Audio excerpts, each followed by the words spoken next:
اور ریشہ خارج ہونا شروع ہو جاتا ہے۔ یہ مصنوعی روشنی برداشت نہیں کر سکتے۔ اس کے پپوٹے سرخ ہوتے ہیں، متورم ہوتے ہیں اور رف سے ہوتے ہیں۔ پپوٹے خشک ہوتے ہیں، ان پہ اگزیما ہوتا ہے۔ اگزیمے کے ساتھ ساتھ جیسے جلد پھٹی ہوتی ہے، پھٹاؤ ہوتا ہے کانوں کے پچھلے حصے میں، آنکھوں میں، سر میں۔ ان جگہوں پر یہ گریفائٹس کی پسندیدہ جگہ ہے۔ پھنسیاں نکلتی ہیں۔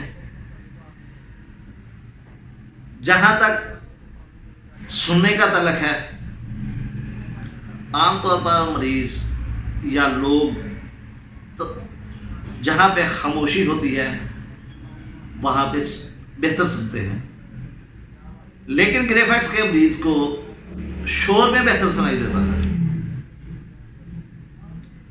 کھٹ کھٹ ہوتی رہے تو مریض بہتر طور پہ سن سکتا ہے، لیکن اگر بالکل خاموشی ہو تو مریض کو سمجھ نہیں آتی، اس کے سننے کی حس کم ہو جاتی ہے، سونگنے کی حس بڑھ جاتی ہے، حتیٰ کہ پھولوں کی خوشبو جو کہ بہت نارمل سی ہوتی ہے وہ بھی برداشت نہیں کر سکتا۔ ناک کے نتنے پھٹے ہوتے ہیں۔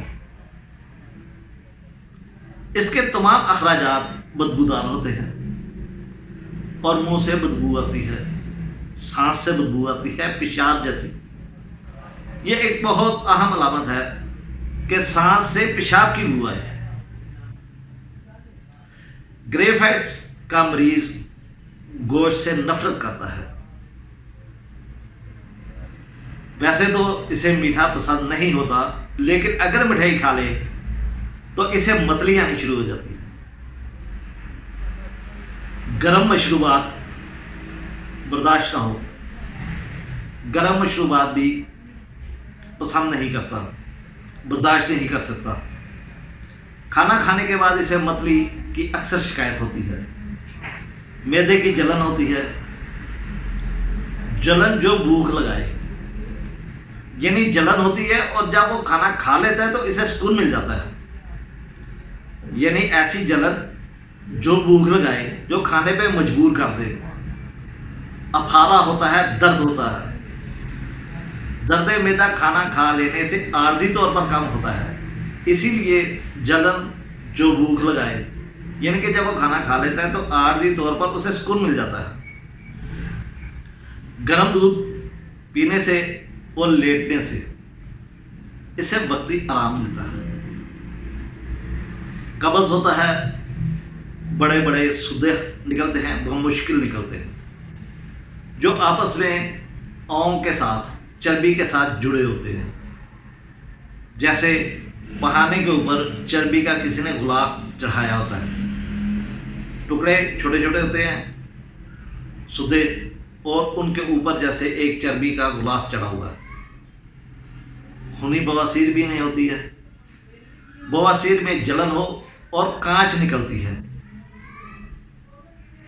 پخانے پتلے، غیر ہضم شدہ اور بدبودار، اس کے تمام اخراجات بدبودار ہوتے ہیں، ترش ہوتے ہیں۔ ترش بو والا پخانا،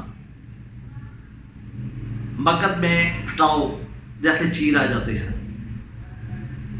پیشاب اس کا گدلا ہوتا ہے اور ترش بو والا ہوتا ہے۔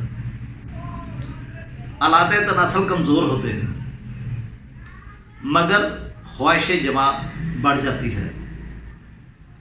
لیکن بعض دفعہ، بعض حالتوں میں ان میں جماع سے نفرت بھی پائی جاتی ہے، خاص طور پر عورتوں میں، لیکن بعض دفعہ یہ علامت مردوں میں بھی پائی جاتی ہے۔ صورت انزال، یعنی کہ جلدی فارغ ہو جانا، جلدی ڈسچارج ہو جانا، یا اس میں دوسری کنڈیشن یہ ہوتی ہے کہ چاہے جتنی دیر مرضی یہ سیکس کرتا رہے، جنسی عمل کرتا رہے، اسے انزال نہیں ہوتا، انزال کا فقدان ہوتا ہے۔ جیسے باقی جسم کی جلد پہ دانے ہوتے ہیں، اسی طریقے سے آلات تناسل پر داد ہوتی ہے، داد جیسے دانے نمودار ہوتے ہیں۔ گردن، کندھوں، پشت اور دوسرے اعضاء میں درد ہوتی ہے،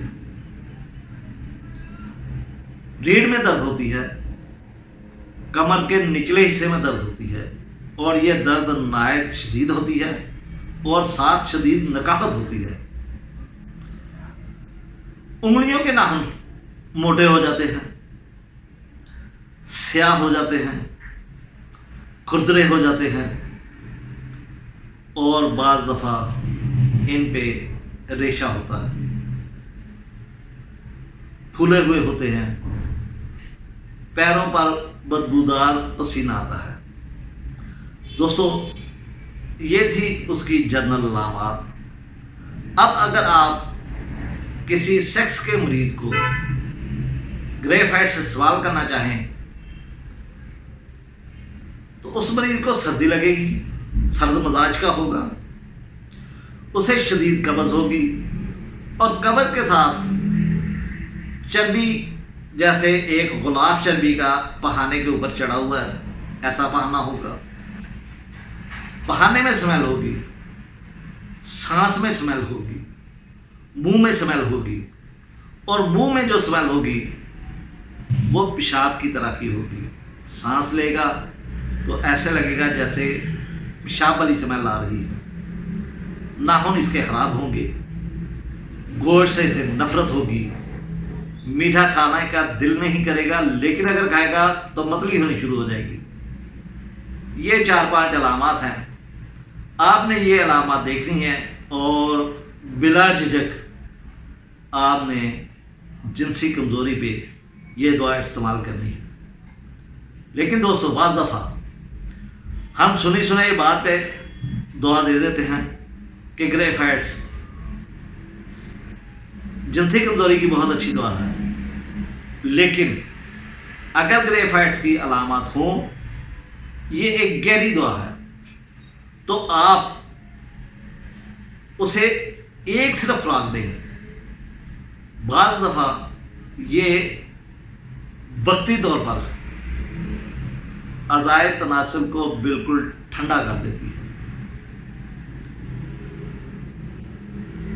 لیکن آپ نے پریشان نہیں ہونا، کچھ وقت کے بعد بہت ٹھیک ہو جائے گا، لیکن گہری دعا ہے تو اس لیے یہ عرصہ تھوڑا سا زیادہ بھی ہو سکتا ہے۔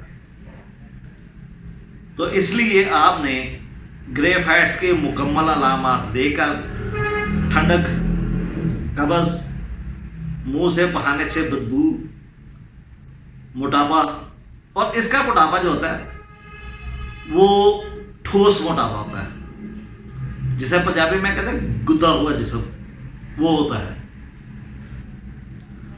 اور ساتھ کیا جنسی خواہش بہت بڑی ہوئی یا بہت کم، بعض دفعہ جن سے نفرت ہوتی ہے، گوشت پسند نہیں کرتے، مٹھائی کھانا پسند نہیں کرتے، لیکن اگر کھا لیں تو ان کو متلی سٹارٹ ہو جاتی ہے اور پاؤں پہ پسینہ آتا ہے۔ یہ 4-5 علامات ہیں جن کے اوپر آپ اچھے طریقے سے گریفائٹس اپلائی کر سکتے ہیں اور مریض کو شفا یاب کر سکتے ہیں۔ تو دوستو، اسی کے ساتھ اجازت چاہتا ہوں، اور امید ہے یہ لیکچر آپ کو پسند آئے گا۔ اگر پسند آئے تو آپ اسے لائک کریں، شیئر کریں اور چینل کو سبسکرائب کریں، تاکہ نئے ہومیوپیتھ بھی آسانی کے ساتھ سنگل ریمیڈی کی طرف کنورٹ ہو سکے اور کلاسیکل ہومیوپیتھی کو اپنا کر اپنی عزت میں اضافہ کریں اور لوگوں کو شفا دینے میں معاون ثابت ہوں۔ اللہ حافظ، اللہ نگہبان۔